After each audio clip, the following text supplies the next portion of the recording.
Hi guys, welcome to this new video. आज के video में हम बात करने वाले हैं ट्रेंड लाइन, जो अनदर इम्पॉर्टेंट टॉपिक है प्राइस एक्शन सीरीज़ में।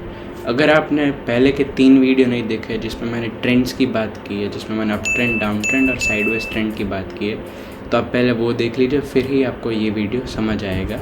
तो चलिए शुरू करते हैं।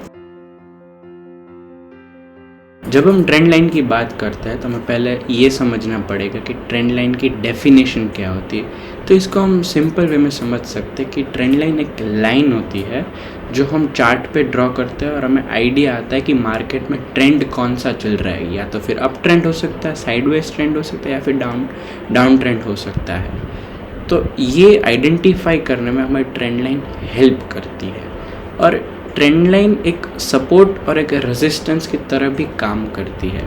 और जब भी हमें ट्रेंड लाइन ड्रॉ करनी है तो हमें याद रखना है कि जब भी अप ट्रेंड चल रहा है हमें ट्रेंड लाइन ड्रॉ करनी है, तो उसके लिए हमें मिनिमम 2 हायर लो चाहिए। मतलब आप ये जो हायर हाई लो देख रहे हो, हमें मिनिमम ये 2 चाहिए, तब भी एक ऐसी ट्रेंड लाइन बन सकती है। अगर एक हायर लो है तो ट्रेंड लाइन नहीं बन सकती है। सिमिलर जब भी हम डाउन ट्रेंड की बात करते हैं तो हमें 2 लोअर हाई तो चाहिए ही चाहिए, तभी एक ट्रेंड लाइन बन सकता है। अगर अब ये जो 2 लोअर है तभी एक ट्रेंड लाइन बन सकता है, हमें पता चल सकता है कि ट्रेंड क्या है। अगर ये सिर्फ सिंगल लोअर हाई है तो हम ट्रेंड लाइन ड्रॉ नहीं कर सकते हैं। जब भी अप ट्रेंड होता है तो ट्रेंड लाइन ऊपर की तरह ड्रॉ होती है, और जब भी डाउन ट्रेंड होता है तो ट्रेंड लाइन नीचे की तरह हम नीचे की वेज में हम ड्रॉ करते हैं। अभी हम चार्ट पे लाइव देखते हैं कि कैसे ट्रेंड लाइन ड्रॉ की जाती है और कैसे हम आइडेंटिफाई करते हैं। और एक इम्पॉर्टेंट पॉइंट है कि जो ट्रेंड लाइन होती है ना, अगर आप समझ लीजिए ये अब ट्रेंड चल रहा है तो इधर प्राइस आया, तो ट्रेंड लाइन ये जो एरिया है सपोर्ट की तरह भी एक्ट करता है ट्रेंड लाइन में, कि इधर से प्राइस आएगा फिर इधर से फिर से ऊपर जाएगा, इधर आया तो फिर से इधर ऊपर जाएगा। और आप ऊपर का रीजन देख सकते हैं, इसको ट्रेंड लाइन रेजिस्टेंस की तरह भी एक्ट करता है। इधर से प्राइस ने फिर से रिएक्ट किया, फिर से इधर पहुंचा और फिर से नीचे आया। ये तो अप ट्रेंड की बात हो गई।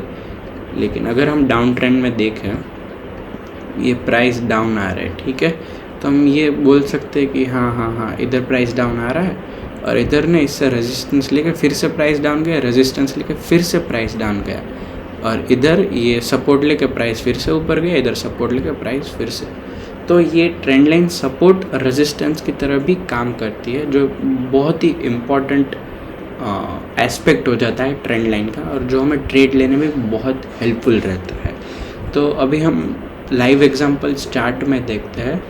ये आप देख सकते हो, एक चार्ट खुला हुआ है, और अगर आप नोटिस करिए तो मैंने ब्लैक में ट्रेंड लाइन पहले से ड्रॉ की है। लेकिन उससे पहले आप ये जो ऑरेंज में लाइन देख रहे हैं, वो एक बहुत इंपॉर्टेंट चीज़ है। आप देखें तो ये प्राइस है, ये साइडवेज रेंज में था, ठीक है।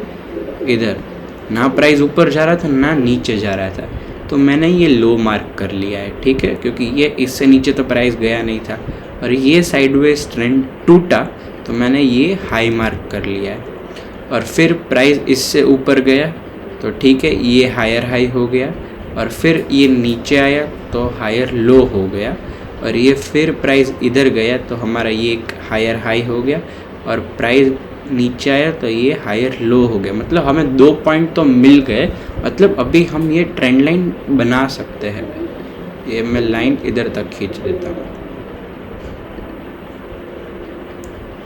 ये आप देख सकते हैं। तो हम ये ऐसा बोल सकते हैं कि हाँ, ये ट्रेंड अप ट्रेंड की तरफ जा रहा है। फिर अगर आप देखें फिर से, तो ये फिर से इधर से प्राइस ऊपर गया, फिर से एक हायर लो बनाया और फिर ऊपर गया। तो हम ये क्लियरली देख सकते हैं कि ट्रेंड लाइन की हेल्प से हमें पता चल रहा है कि ट्रेंड अप ट्रेंड है। और हमने इधर अपना रूल भी फॉलो किया कि मिनिमम 2 हायर लो तो चाहिए ट्रेंड बनाने के लिए। अभी ये तो मैंने सपोर्ट हो गया, ठीक है। तो अभी ये जो हायर हाई है, उससे अगर मेरे को 2 हायर हाई मिल जाए तो ऊपर का भी जो एरिया, उधर भी हम ट्रेंड लाइन बना सकते हैं। तो ये देखिए, ये 2 ऊपर का एरिया हो गया, तो हम इधर से भी बना सकते हैं ट्रेंड लाइन, ठीक है। ये और अगर मैं इसको आगे खींच दूँ तो अगर प्राइस इधर पहुंच गया ये रेंज में, अगर प्राइस ये रेंज में पहुंच गया और इससे भी ऊपर जा रहा है तो हमें पता चल रहा है कि प्राइस जो ट्रेंड लाइन का रेजिस्टेंस है उसका भी ब्रेकआउट दे रहा है, तो पॉसिबिलिटी है कि प्राइस ऊपर जाए। और जब आप ये देख रहे हैं कि जो ट्रेंड लाइन का सपोर्ट वाला ये रीजन था उसका प्राइस ने ब्रेक डाउन किया तो प्राइस नीचे चला गया, तो हम ये कंक्लूड कर सकते हैं कि ट्रेंड लाइन है वो एक सपोर्ट और रेजिस्टेंस की तरह काम करती है। और अगर आप देखें ट्रेंड लाइन को तो ट्रेंड लाइन एक चैनल भी बनाता है, पैरेलल लाइंस ड्रॉ करते हैं तो एक चैनल बन जाता है, तो हम इसको बोलते हैं राइजिंग चैनल। मतलब ये प्राइस ऊपर जा रहा है, प्राइस ऐसे ऊपर जा रहा है तो हम इसको राइजिंग चैनल बोलते हैं। और ये ही इधर प्राइस जाए, इधर से नीचे आए इधर, तो ये आप देख सकते हो अगर ये 50 रुपीज़ होगा तो ये 55 होगा और ये 60 होगा, प्राइस ऊपर जा रहा है इसलिए हम इसको राइजिंग चैनल बोलते हैं। तो ये एक एग्जांपल हो गया अप ट्रेंड वाली ट्रेंड लाइन का। अभी हम डाउन ट्रेंड वाली ट्रेंड लाइन का भी एक एग्जांपल देखते हैं। ये आप देख सकते हो, ये मैंने इधर ट्रेंड लाइन फिर से ड्रॉ करके रखा, इधर मैंने एक हाई मार्क किया है, इधर मैंने एक हाई मार्क कर दिया, फिर लो मार्क कर दिया, फिर प्राइस ये हाई से ऊपर नहीं जा सका, उसने नीचे ही क्लोज कर दिया तो इधर लोअर हाई बन गया। अभी प्राइस बहुत स्टीपली नीचे एक साथ नीचे गिर गया और इसने लोअर लो बनाया, फिर से प्राइस ऊपर आया और इसने लोअर हाई बनाया, तो हमें 2 पॉइंट्स मिल गए लोअर हाई के। मतलब हमें ये ट्रेंड लाइन बन सकती है और हम ये बोल सकते हैं कि जो ट्रेंड है वो डाउन ट्रेंड की ओर जा रहा है।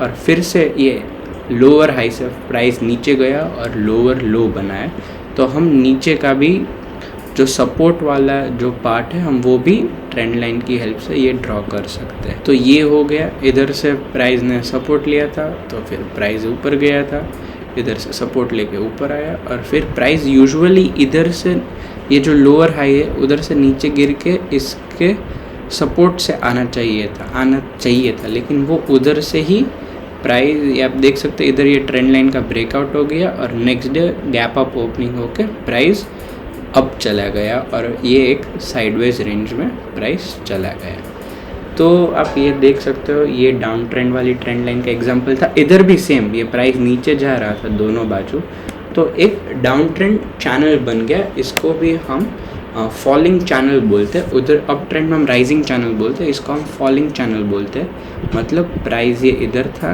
ये इधर आया, ऊपर आया, फिर से गिरा। अगर ये 50 रुपीज़ होगा तो ये 45 रुपीज़ होगा, फिर ऊपर गया, फिर से गिरा और ये 40 रुपीज़ होगा। इसको हम बोलते हैं फॉलिंग चैनल। तो ये पूरा कंसेप्ट था ट्रेंड लाइन का। आपको अगर और अपने आप को बेहतर करना है तो आपको अपने चार्ट खोल के किसी भी टाइम फ्रेम पे देख सकते हो। ये मैंने आपको 5 मिनट्स टाइम फ्रेम पे देख के बताया। आप 10 मिनट्स यूज़ कर सकते हो, 1 आवर यूज़ कर सकते हो, आपको जो टाइम फ्रेम कंफर्टेबल रहे आप वो यूज़ कर सकते हो। और आप भी ट्राई कर सकते हो ट्रेंड लाइन बनाने की।